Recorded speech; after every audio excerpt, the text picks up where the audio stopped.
오늘 사무엘하 12장 7절부터 15절까지 말씀으로 당신이 바로 그 사람이다, 당신이 바로 그 사람이다, 이런 제목으로 말씀의 은혜를 나누고자 합니다.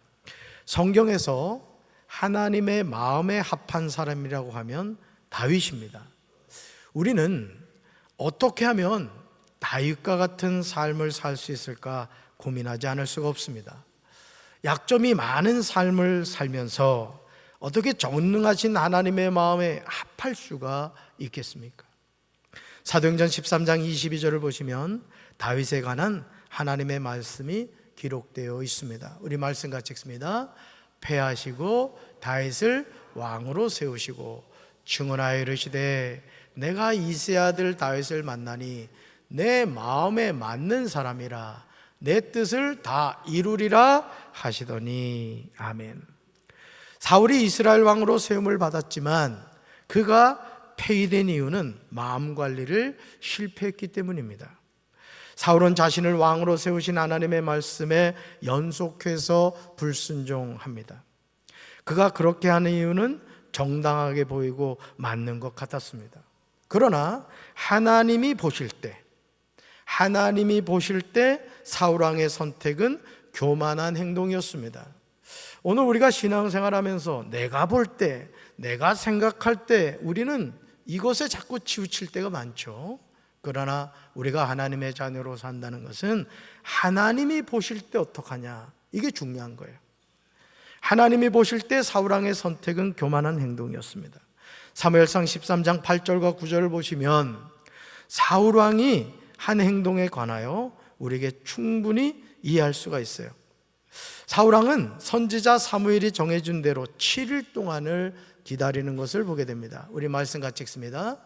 사울은 사무엘의 말대로 이레 동안 사무엘을 기다렸으나 그는 길갈로 오지 않았다. 그러자 백성은 사울에게서 떠나 흩어지기 시작하였다. 사울은 사람들을 시켜 번제물과 화목제물을 가지고 오라고 한 다음에 자신이 직접 번제를 올렸다. 아멘. 무려 7일 동안 선지자 사무엘을 기다렸으나 사무엘은 길갈로 오지 않았습니다. 그렇다면 누구 잘못입니까? 당연히 선지자 사무엘에게 책임을 물어야 할 것입니다. 심지어 전쟁에 나온 백성은 사울 왕에게서 떠나 흩어지기 시작했어요. 여러분, 전쟁을 하는데 전쟁에 나온 사람이 흩어지는 거예요. 그러면 한 나라의 왕으로서 블레셋과 싸워야 되는 사울 왕의 입장에서 마음이 조바심이 나겠어요, 안 나겠어요? 당연히 조바심이 나겠죠. 정말 내키지 않았지만 사울은 사람들을 시켜서 번제물과 화목제물을 가지고 오게 합니다. 그런 다음에 자신이 직접 번제를 올렸습니다. 그러나 이 일은 왕인 사울이 할 일이 아니었습니다. 선지자 사무엘이 감당해야 하는 일이었습니다. 사무엘상 13장 13절과 14절에서 사무엘은 사울 왕이 한 행동이 무엇을 의미하는가에 대해서 정확하게 짚어줍니다. 사울 왕의 처지에서는 너무 억울하게 느껴지는 부분이지만 사무엘이 하는 말은 그 자신의 말이 아니라 하나님의 말씀입니다. 선지자 사무엘이 사울 왕에게 분명하게 말했습니다. 같이 읽습니다. 당신은 바보 같은 짓을 하였어. 당신은 하나님의 명령에 순종하지 않았어. 당신이 하나님께 순종했다면 하나님께서는 이스라엘의 당신의 나라를 영원토록 세우셨을 것이요. 아멘. 당신은 하나님의 명령에 순종하지 않았다는 거예요. 사무엘은 계속하여 명령에 불순종한 사울에게 이야기합니다. 같이 읽습니다. 하지만 당신의 나라는 이제 이어지지 않을 것이요, 여호와께서는 자기 마음에 드는 사람을 찾아내셨어. 여호와께서는 그 사람을 자기 백성의 통치자로 임명하셨어. 여호와께서 그렇게 하신 것은 당신이 여호와의 명령에 순종하지 않았기 때문이요. 아멘. 사랑하는 성도 여러분, 우리는 사무엘상 15장 22절 말씀을 잘 알고 있죠. 말씀 같이 읽습니다. 여호와께서 번제와 다른 제사를 그의 목소리를 청종하는 것을 좋아하신 같이 좋아하시겠나이까.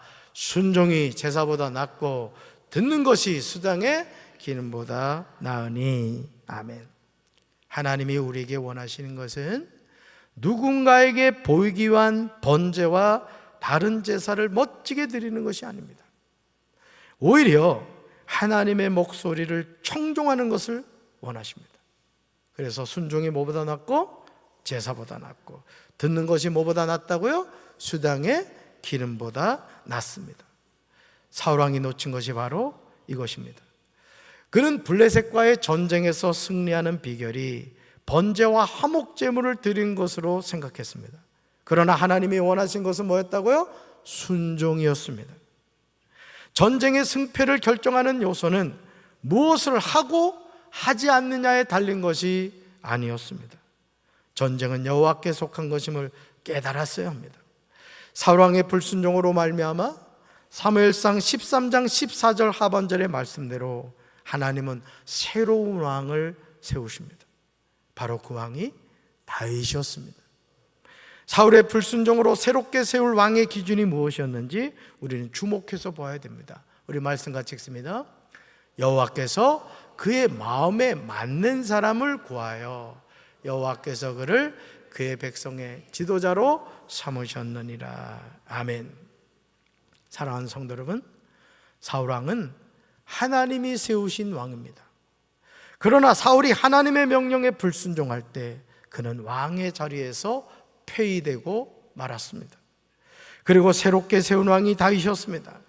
다윗이 왕이 된 이유는 하나님의 마음에 맞는 사람이었기 때문입니다. 하나님의 마음에 맞았다. 얼마나 엄청난 표현입니까? 저는 오늘 이 예배에 참여한 사랑하는 성도 여러분들이 하나님의 마음에 맞는 성도, 하나님의 마음에 맞는 목사, 하나님의 마음에 맞는 삶을 살아가는 저와 여러분 되기를 주님의 이름으로 축원합니다. 그런데요, 그런 다윗이 하나님의 마음에 맞는 사람이었다고 칭찬 들었던 다윗이 사무엘하 11장에서 엄청난 죄를 짓습니다. 그것도 남편이 있는 밧세바를 불러서 성적인 죄를 짓습니다. 더욱 충격적인 사실은 밧세바는 다윗의 충성스러운 신하인 우리아의 아내였습니다. 그런 여자를 불러서 죄를 짓습니다. 이 일의 시작은 다윗이 그의 침상에서 일어나 왕궁 옥상에서 거닐다가 그곳에서 보니 한 여인이 목욕하고 있는데 심히 아름다워 보였기 때문입니다. 이 세상에는요, 하나님께로부터 오는 것이 있고요, 세상으로부터 오는 것이 있어요. 따라합시다. 하나님께로부터 오는 것이 있고 세상으로부터 오는 것이 있습니다. 아멘. 이 세상에는 이 두 종류인 거예요. 하나님께로부터 오는 것이 있고 세상으로부터 오는 것이 있어요. 우리가 하나님의 자녀로 살아간다는 것은 하나님께로부터 오는 것에 만족하고 그것을 구하면서 살아가는 거예요. 세상으로부터 오는 것은 우리를 반드시 망하게 합니다. 순간적인 쾌락은 느낄지 모르지만 결국 망하게 되죠. 그러므로 요한일서 2장 16절에서 사도 요한은 우리에게 중요한 말을 합니다. 말씀 같이 읽습니다. 이는 세상에 있는 모든 것이 육신의 정욕과 안목의 정욕과 이생의 자랑이니 다 아버지께로부터 온 것이 아니요 세상으로부터 온 것이라. 아멘. 사랑하는 성도 여러분, 하나님의 마음에 드는 사람이 되어 이스라엘의 2대 왕으로 세움을 받은 다윗이 무엇에 넘어진 것입니까? 먼저 안목의 정욕입니다. 보암직도 하고의 죄죠. 다음으로 육신의 정욕입니다. 먹음직도 하고의 죄예요. 선줄로 하는 자 넘어질까 조심하라는 말씀을 명심해야 돼요. 다윗은 지금 아버지께로부터 온 것이 아니라 세상으로부터 온 것을 얻으려 하였던 거예요. 그런데 사무엘하 11장에서 다윗과 밧세바의 내용을 보면서 우리는 다윗의 중심을 보게 됩니다. 다윗은 자신이 성적인 죄를 지었음에도 하나님께 회개하지 않습니다. 오히려 자신의 죄를 숨기기 위해서 애를 쓰죠. 다윗이 요압에게 기별하여 햇사람 우리아를 내게 보내라고 합니다. 요압이 우리아를 다윗에게로 보냅니다. 우리아가 다윗에게 도착하자 다윗이 요압의 안부와 군사의 안부와 싸움이 어떠했는지 물어봅니다. 그러면서 이렇게 말하죠. 내 집으로 내려가서 발을 씻으라. 우리아가 왕궁에서 나가매 왕의 음식물이 뒤따라갑니다. 다윗이 하는 행동이 얼마나 가증합니까? 죄를 짓고 죄를 덮으려고 합니다. 전쟁 중에 있는 우리아를 오라고 해서 밧세바와 잠을 자게 해서 이 아이가 당신의 아이인 것처럼 그렇게 죄를 짓고 있는 거예요. 그러나 우리아는요, 충성된 신하였습니다. 우리아는 집으로 내려가지 아니하고 왕궁 문에서 그의 주의 모든 부하와 더불어 잤습니다. 어떤 사람이 다윗에게 이 사실을 보고합니다. 다윗이 신하인 우리아에게 내가 길 갔다가 돌아온 것이 아니냐, 어찌하여 내 집으로 내려가지 아니하였느냐, 책망하듯이 말을 합니다. 그러자 충성스러운 우리아는요, 다윗에게 이렇게 말을 해요. 말씀 같이 읽습니다. 언약궤와 이스라엘과 유다가 야영 중에 있고 내 주 여호와과 내 왕의 부하들이 바깥들에 진치고 있거늘 내가 어찌 내 집으로 가서 먹고 마시고 내 처와 같이 자리이까? 내가 이를 행하지 아니하기로 왕의 살아계심과 왕의 혼의 살아계심을 두고 맹세하나이다. 아멘. 하지만 다윗은요, 이런 우리아의 대답이 마음에 들지 않았습니다. 자신의 죄를 덮기 위한 1차 시도가 실패하자 이번에는 2차 시도를 합니다. 우리아를 생각하듯이 하면서 오늘은 여기 있으라, 내일은 내가 너를 보내리라고 대답합니다. 그러면서 우리아를 불러서요, 자기 앞에서 먹고 마시고 취하게 합니다. 여러분, 왜 취하게 했을까요? 집으로 가게 하려고. 그래서 아내 밧세바하고 잠을 자게 하려고, 그래서 자신의 죄를 어떻게든 덮어보려고 술을 취하게 만든 거예요. 우리는 다윗의 음흉한 계교를 보게 됩니다. 그러나 우리아는 나가서 그의 주의 부하들과 더불어 침상에 눕고 집으로 내려가지 않아요. 얼마나 충성된 모습입니까? 아마 이런 신하가 10명만 있다면 못할 일이 없을 거예요. 저도 교회에서 이렇게 교회 리모델링도 하고 공사도 하고 여러 가지 일을 합니다만은 여러분, 10명의 충성된 사람 만난다는 게 쉽지 않습니다. 담임 목사가 어떤 일을 할 때 그 일에 아멘 하고 순종할 수 있는 사람이 여러분 많을 것 같아요? 그렇지 않아요. 오늘 이 예배에 참여한 여러분들이 우리와 같은 충성된 일꾼이 되기를 주님의 이름으로 축원합니다. 이제 다윗은요, 1차도 실패했고 2차도 실패했어요. 자, 그랬더니 하나님 앞에서 해서는 안 되는 계획을 세웁니다.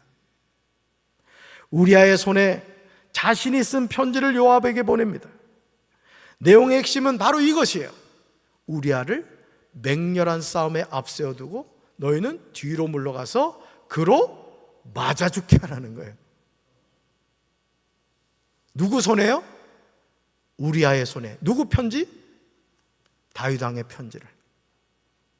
쉽게 말하면 우리아가 들고 가는 이 편지는 우리아가 죽게 만드는 편지예요. 그 편지를 잔인하게도 우리아의 손에 들려서 요압에게 보냈던 것이죠.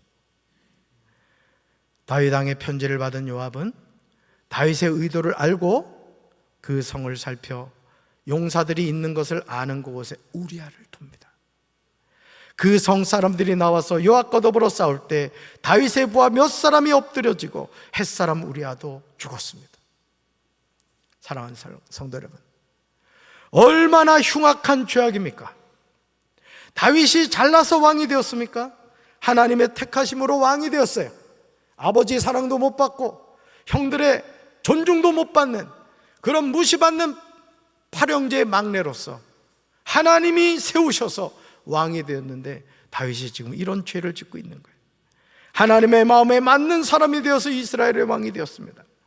그런 은혜를 입은 사람이 죄를 짓습니다. 사무엘하 12장은요 나단의 책망과 다윗의 회개에 관한 내용이 나와요. 정말 놀라운 사실은요, 다윗이 살인 방조죄를 지었음에도 자신의 죄를 전혀 깨닫지 못했고 자신의 죄를 회개하지도 않았다는 점입니다. 다윗은 지금 영적인 화인을 맞은 거예요. 오늘 저와 여러분도 이런 죄를 범하기 쉽습니다. 이번에 여러분 파리 그 올림픽을 보셨을 겁니다. 이런 개막식 영상 보셨습니까? 최후의 만찬을 패러디해 가지고 정말 악한 짓을 했어요. 악한 짓을. 여러분, 최후의 만찬의 주인공이 누구시죠? 예수님이시죠.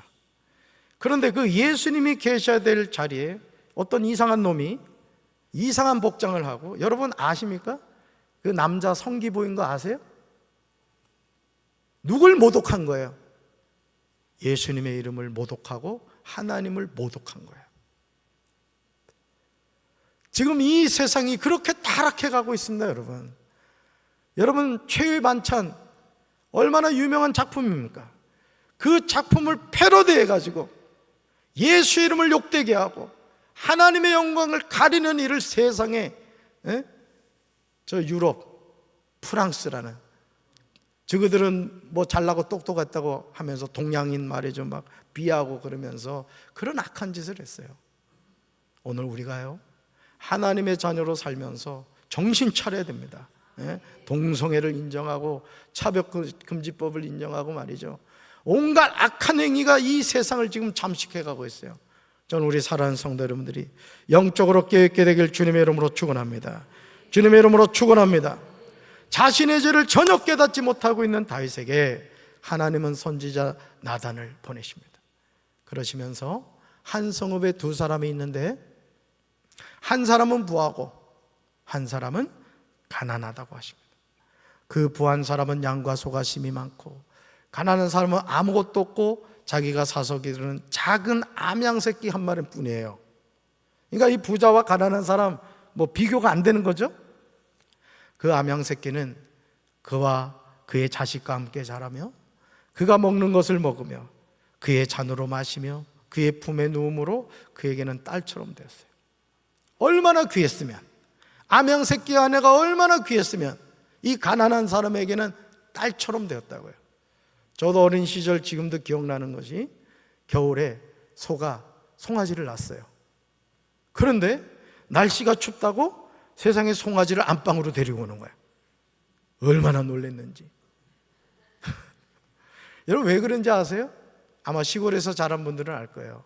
시골에서요, 소는요 재산입니다, 재산.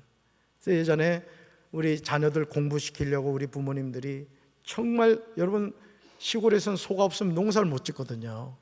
밭을 갈아야 되지 뭐, 하여간 송아지 놔줘야 그것도 팔아가지고 애들 학교 보내잖아요. 너무너무 소중했거든요. 그러니까 겨울에 춥다고 송아지를 세상에 안방에 데리고 왔네. 그런데 지금 이 가난한 사람에게 암양 새끼 한 마리는 뭐가 같았다? 딸과 같았다는 거예요. 그토록 소중한 존재였다는 거죠.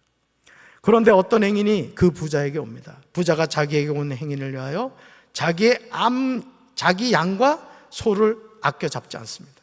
그리고 가난한 사람의 양 새끼를 빼앗아다가 자기에게 온 사람을 위하여 잡았습니다. 다윗은 이 말을 듣고 그 사람으로 말미암아 심히 노하였습니다. 그러면서 여호와의 살아계심을 두고 맹세해요. 말씀 같이 읽을까요? 이 일을 행한 그 사람은 마땅히 죽을 자라. 그가 불쌍히 여기지 아니하고 이런 일을 행하였으니 그 양 새끼를 4배나 갚아 주어야 하리라. 아멘. 이런 다윗이 하는 말이 얼마나 웃겨요. 여기서 부자는 누구인 것 같아요? 부자? 다윗을 말하는 거죠. 그러면 가난한 사람은 누구겠어요? 우리아예요. 우리아를 말하는 거예요. 우리아. 여러분, 다윗에게는 부인이 많이 있었죠. 우리아에게는 밧세바 하나밖에 없었습니다. 그런데 그 하나밖에 없는 아내를 빼앗았다는 거예요. 지금 하나님은 이 얘기를 하는데도 다윗은 자신의 죄를 깨닫지를 못하는 거예요. 그러면서 그런 나쁜 놈이 있냐고, 그런 놈은 그냥 가만 놔두면 안 된다. 다윗 왕이 하는 말을 묵묵히 듣고 있던 나단이요, 다윗에게 이렇게 말해요. 당신이 그 사람이라. 당신이 그 사람이라. 이게 뭐예요? 여긴 아주 얌전하게 써놨지만 내 놈이 그 놈이요, 지금 그 얘기하고 있는. 아마 다윗은 선지자 나단의 이 말을 듣는 순간 심장이 멎는 것 같았을 겁니다. 정말 놀라운 사실은요, 다윗은 충성된 신하인 우리아를 전쟁터에서 맞아 죽게 하였음에도 자신이 하나님 앞에서 죄를 짓고 있다는 사실을 깨닫지를 못해요.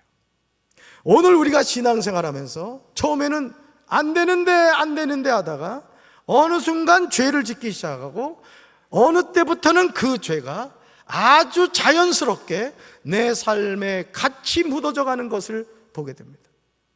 저는 우리 사랑하는 성도 여러분들은 악은 모양이라도 버리게 되길 주님의 이름으로 축원합니다. 주님의 이름으로 축원합니다.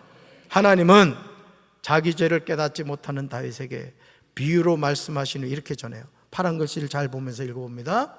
내가 내게 기름 부어 이스라엘을 다스릴 왕으로 세웠고 너를 사울의 손에 구해 주었다.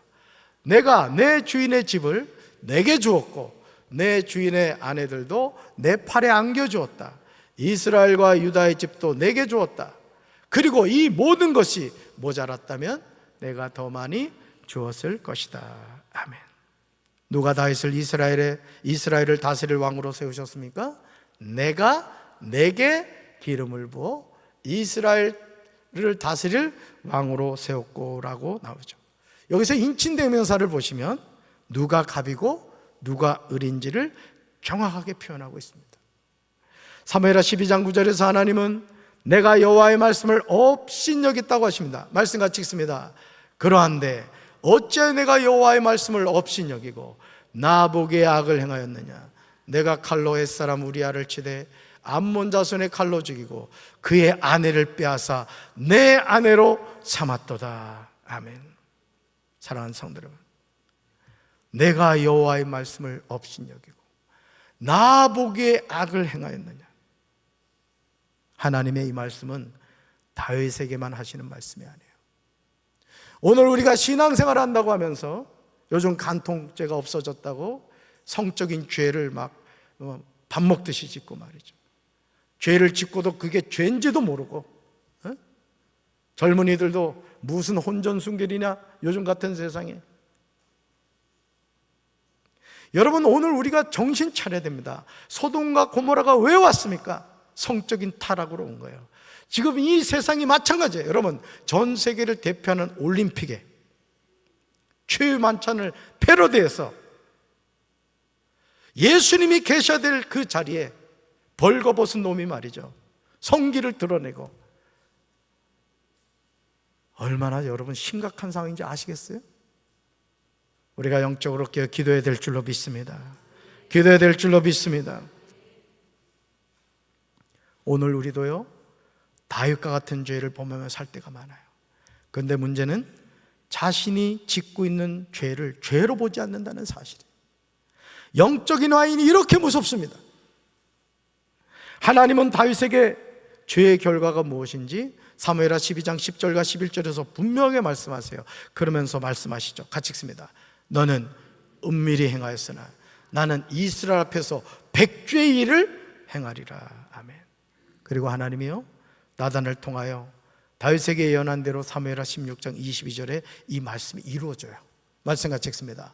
이에 사람들이 압살롬을 위하여 옥상에 장막을 치니 압살롬이 온 이스라엘 무리의 눈앞에서 그 아버지의 후궁들과 더불어 동침하니라. 아멘. 나단을 통하여 하나님이 전하시는 예언의 말씀을 들은 후에야 다윗은 자신의 죄를 회개합니다. 내가 주님께 죄를 지었습니다. 이제까지 죄 지었다는 거예요? 내가 주님께 죄를 지었습니다. 만약 하나님이 다윗을 버리신다고 말씀해 주지 않으셨다면 그는 죽을 때까지 자신의 죄를 깨닫지 못했을 겁니다. 그리고 그 결과는 어떻게 되었겠습니까? 누가복음 16장에 나오는 한 부자처럼 지옥이 되었을 겁니다. 선지자 나단은 다윗 왕이 회개하자 이렇게 대답하죠. 같이 읽습니다.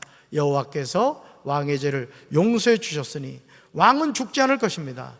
하지만 이 일로 인해 왕이 여호와의 원수들에게 여호와를 모독할 거리를 주었으니 왕이 낳은 아이가 죽을 것입니다. 아멘. 따라합시다. 죄의 삭은 사망입니다. 여러분, 우리는 세상의 문화를 따라가지 않습니다. 잘 들으세요. 우리는 세상의 문화를 따라가지 않아요. 우리는 하나님의 말씀을 순종하고 말씀을 따라가는 거예요. 아멘이십니까? 그렇기 때문에 하나님의 자녀가 말씀을 떠나 세상의 문화를 따라가면 그때부터 우리의 영혼은 끝난 거예요. 이미 사형 선고를 받은 것입니다. 하나님의 마음에 맞는 사람을 구하여 백성의 지도자로 삼은 사람이 다윗입니다. 그러나 그런 다윗도 한순간에 안목의 정욕과 육신의 정욕으로 하나님 앞에 죄를 지었습니다. 하물며 저와 여러분이겠습니까? 이제 우리는 매 순간 성령 안에서 깨어있어 구별된 삶을 살아야 될 줄로 믿습니다. 예수님의 십자가의 보혈로 자신을 정결하게 씻고 여러분 성령님이 함께 하시면요 죄가 깨달아져요. 여러분 제가 감기 걸려보니까요 이 강대상이 높아가지고 공기가 별로 안 좋아요. 목이 간질간질한 거예요. 우리가 하나님의 자녀로 살아가면서 마찬가지죠. 성령이 함께 하시는 사람은 죄에 민감해집니다. 그리고 하나님이 기뻐하시는 일이 뭔가를 늘 깨닫게 돼요. 저는 우리 사랑하는 성도 여러분들이 늘 성령 안에 깨어 있어서 죄를 멀리하고 성령님을 가까이하고 하나님과 동행하며 사는 우리 성도들 되기를 주님의 이름으로 축원합니다. 가슴에 손 얹읍시다.